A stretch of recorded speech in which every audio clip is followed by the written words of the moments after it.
So as John says, I'm going to be focusing on some of the scholarly journal aspects of this grid, and I think the structure that John's proposed here does a nice job of putting some obligation in all of our seats as far as completing these squares and really, zeroing in on areas of opportunity for reducing the chaos that open access and scholarly resources can create. From the journal perspective, I'm going to zero in on a few key aspects where I think we have the biggest challenges, but also the biggest opportunities for some collaborative solutions. Assuming the perspective of sort of your average researcher going about conducting scholarly research tasks, I'm going to address issues of both findability in gold OA titles as well as hybrid OA articles. And then we'll look at how both fare in the SEO-driven world of the open web.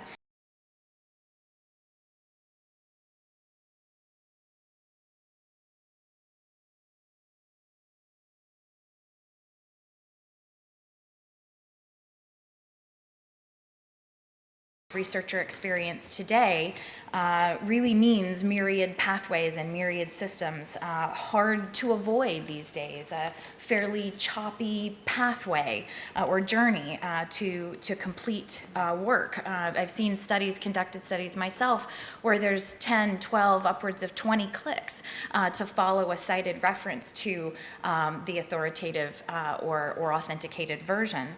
And as Roger Schoenfeld of Ithaca SNR points out regularly, stumbling blocks are not only uncommon, but frustrations come up where there isn't any single platform in the world that has all the content that's going to be useful.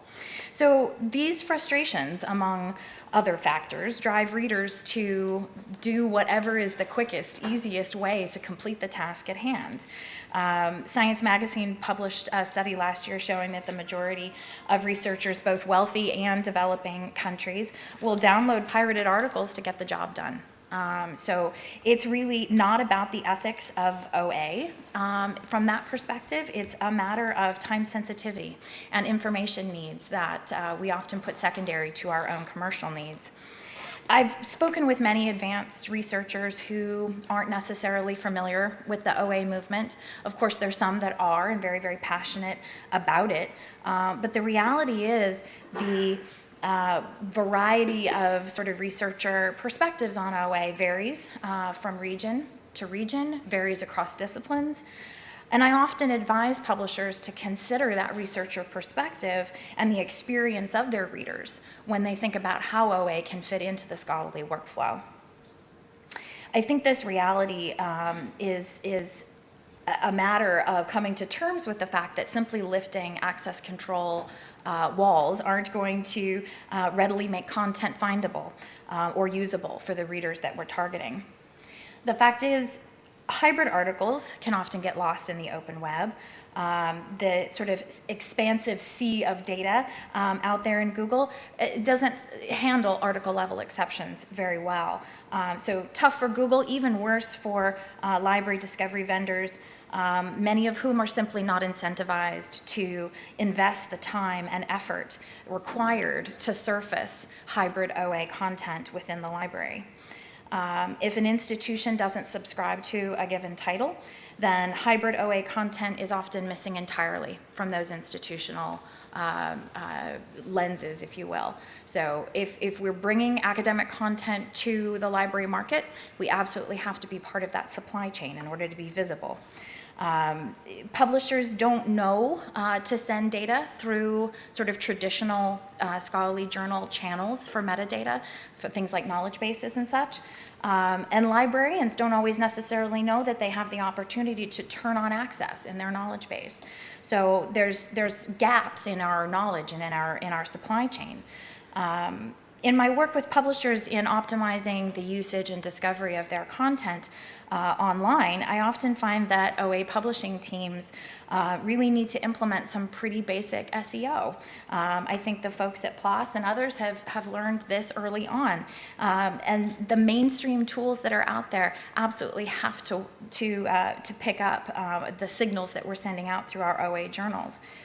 The funder mandates for things like lay promotions, mass media promotions, faculty hosting repositories, academia.edu, and the like are creating multiple hosting scenarios, which can confuse the indexing with Google. It can confuse systems like Summon and others.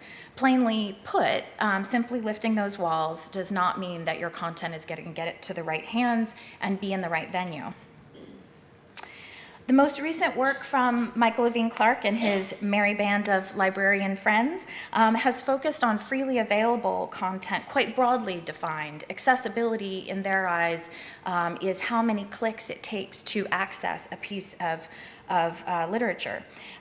So looking at findability in the library versus open academic search engines, not surprisingly, Google and Sci-Hub dominate in their ability to quickly get readers in under 3 clicks or less, to the full text that they're after.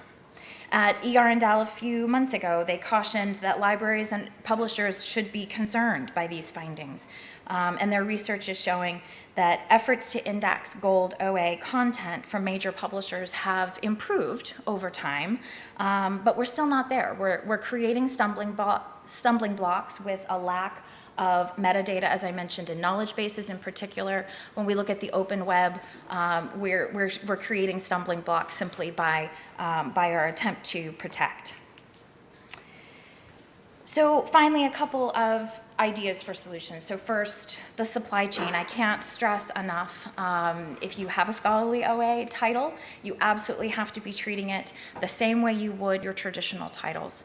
Your content, your metadata needs to be part of those same channels, and instructing your intermediaries and librarian partners to treat it in a similar way so that we can measure usage, so that we can surface links and accurately get folks to the material they're looking for. Also SEO, I can't stress this enough.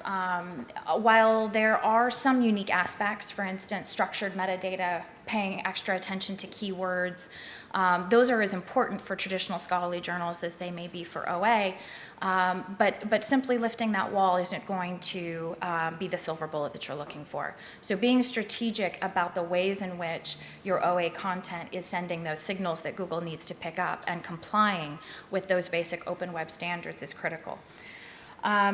I also think we need to keep a balanced perspective. With open access content, we're not just serving the academic community. We do need to keep thinking, depending of course on the objectives of the journal, we need to keep thinking about both the sort of generic user experience for any readers at various levels of scientific literacy.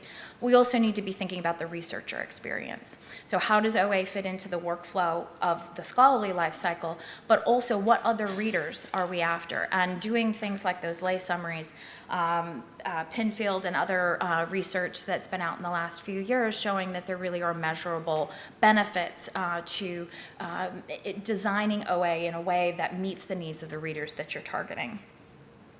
And I would make a call at this moment for more targeted UX work around open access in particular. If the future of access controls is no access controls, that doesn't mean we stop thinking about readers. We don't simply pour content into this expansive sea of data and expect it to be findable and usable. And with that, we'll move along to monographs. Excellent.